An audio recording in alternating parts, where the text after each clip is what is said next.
You set your alarm for 6 a.m., you had your credit card ready, you'd been waiting for this ballot for 6 months, and in under 4 minutes, sold out.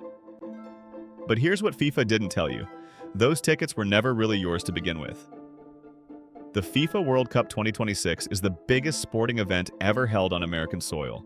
48 teams, 16 cities, 104 games, an estimated 5 million fans expected to attend. FIFA says this is the People's World Cup. But if you try to actually buy a ticket, you've discovered something FIFA would rather you didn't figure out. The system isn't broken. It's working exactly as designed, and it wasn't designed for you. Today we're going to follow the money, from the moment a seat is built in a stadium to the moment a corporate executive sits in it while you watch from your couch. And we're going to show you exactly how FIFA turned the world's most popular sport into a $4 billion hospitality business, with fans as the marketing department. When the United States, Canada, and Mexico won the right to host the 2026 World Cup, FIFA made a promise. Tickets would start at just $21. $21? Cheaper than a movie ticket. FIFA said this would be the most accessible World Cup ever. That was 2018. Fast forward to 2025. The cheapest ticket that actually went on sale? $60. And those were so limited, almost nobody got one. Here's what the real price list looks like.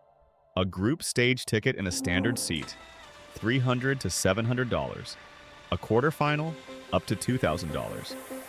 A semifinal, up to $3,500. And the final? The cheapest seat in the building is $1,000. The most expensive? $11,000 per ticket. For a family of 4 to attend a single group stage match in their own country, you're looking at $200 to $3,000. Just for tickets, before flights, before hotels, before food. FIFA's response? They called it dynamic pricing, market rates, supply and demand. But here's where it gets interesting. Supply and demand only works if the supply is actually available to the public, and a significant chunk of it wasn't. Let's talk about where the tickets actually go. FIFA has what they call a ticketing allocation system. Sounds technical.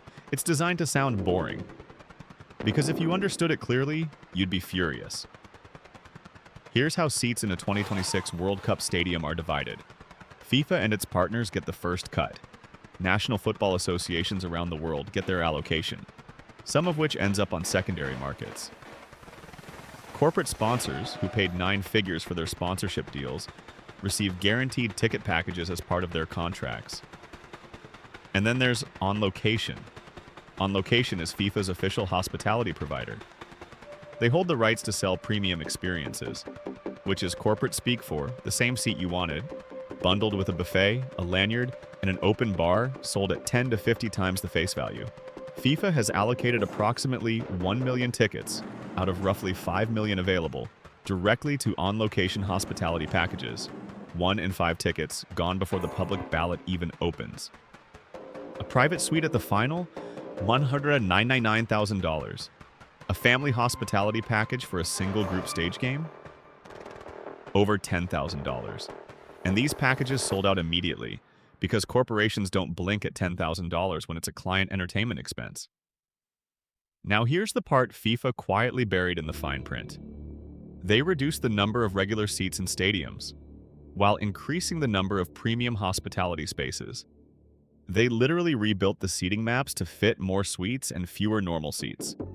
And when fans noticed, when the maps didn't match what was promised, FIFA changed the stadium diagrams on their website without telling anyone. So let's say you made it through the ballot. You were one of the lucky ones who got selected. Here's what FIFA did next. They introduced dynamic pricing inside the official ticket marketplace, meaning even if you won the ballot, the price you were shown could change between the moment you were selected and the moment you checked out. And if you didn't buy within the window, your allocation disappeared. Meanwhile, on the official FIFA resale marketplace, which FIFA controls and profits from, the same tickets were appearing at 2, 3, 5 times face value. And FIFA charges up to 30% in combined fees on every resale transaction. FIFA built the scalping market, And then they positioned themselves as the official scalper. Football Supporters Europe, the largest fan organization in the world, called the entire system extortionate. Sky Sports reported fans demanding FIFA halt ticket sales in what they called a betrayal of supporters. Al Jazeera ran a full investigation into why World Cup 2026 tickets are so expensive. And the answer they found was the same answer we're finding right now. FIFA didn't accidentally create a system that excludes fans. They engineered one. Here's the number that puts it all in focus. FIFA is projecting $11 billion in total revenue from the 2026 World Cup cycle. $11 billion.